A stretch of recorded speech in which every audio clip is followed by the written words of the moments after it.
This was the big story of the week, and I think it's pretty relevant. Tech journalists and the Technorati went to war this past week, and Balaji, as you know, Balajis on Twitter, he worked at the Andreessen Horowitz there. He's an expert on crypto and on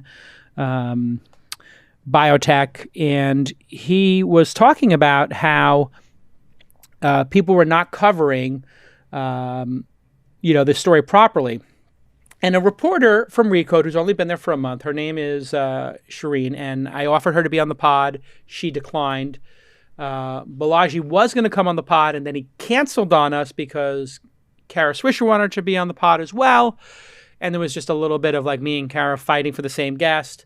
And Kara and I have been fighting about this, but the DM came in, and he published the DM. And we all get these from journalists, and the journalists have been pretty negative. And I just said, and she said, hey, we saw your tweets on top. Would you be available to chat more about this on a brief call? And he was sort of speculating that this is going to wind up being like another link bait hysterical story. Yeah. So I wrote, founders, my advice is never talk to journalists on the phone. You will likely be misquoted, and your answers will not be as I should put a little typo there, as crisp as email.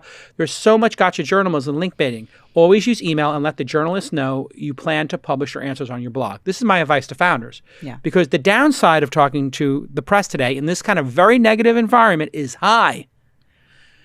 So, Kara Swisher comes out swinging, as you would expect, to defend her person. She's like, oh, please, with the dopey snark. She's doing a great story, and yada, yada. Then I go into it, and, Kara Swisher and I get into it. We're friends. We're going to talk about it on her podcast. Long story short, the story comes out, and boom, the story, no handshakes, please. The tech industry is terrified of the coronavirus. The worst. She literally said, we have this big debate that this story is going to be link bait, and it's all downside for a founder to talk to her. And then she proves it to us. And then Balaji says, incredible. Last week I called out a journalist who I thought was writing a piece that would be a disservice to public health. Unfortunately, my concerns proved well-founded. Recode's virus piece ignores WHO and CDC, gets the science wrong, and focuses on the handshakes. Because here in Silicon Valley, people are saying, hey, let's not shake hands. By the way, that's what everybody's saying around the world. This is not unique to us. Monique, when you look at this craziness, and then, by the way, Balaji then goes on to dunk in a tweet storm because he has massive knowledge compared to a writer. A journalist has 5-10% of the knowledge he's going to have on this subject. By definition, a journalist versus somebody who spends their time on this. And he just fact checks the whole thing and dunks on her. Monique, you've been in the industry for a long time, like me, a couple decades. Yeah. Has it ever been this contentious between us and the press? No. This is the height of peak contentiousness. And, I understand the media business model is sort of failing right now, right? And so they need those clicks. And investors don't want to shake hands is a much better story than the real issue around coronavirus, right? Right. It's a much less exciting story. But it's become really difficult to talk to the press. And I've had my own issues with the media and with the press. And I was actually, around the same time that this was happening, I was going to make a tweet about a complaint that I had about the press. But it got people were dunking on the press too much. And I just felt bad making it. But people often reach out and ask you to make comments, and it's going to take a terrible turn. Right.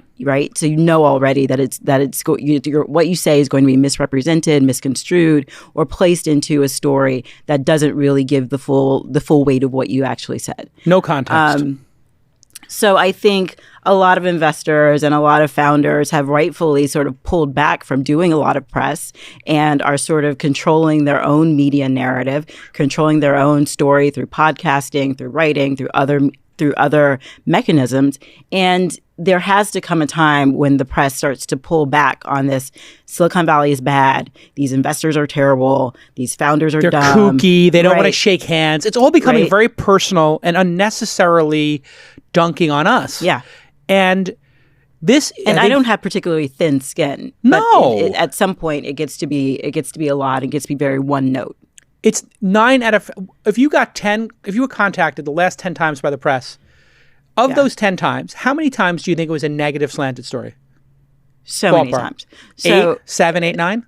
7. Okay. I was going to say 8 or 9. Yeah. And I always write back to them, this is the third time you've gotten back to, you've DM'd me. Yeah. Because they slide into your DMs like, hey, want to talk on the phone? I'm like, no, I'll talk to you. You ask my question here. And it's always the same thing. Like, Uber this, and and I said, do you want to meet any of the 200 companies I've invested in since Uber that are doing really important stuff in the world? Because you haven't written about Blockable, you haven't written about CafeX, you haven't written about LeadIQ, you haven't written about RubyLove. Can you do a profile on one of these companies that's doing a great job?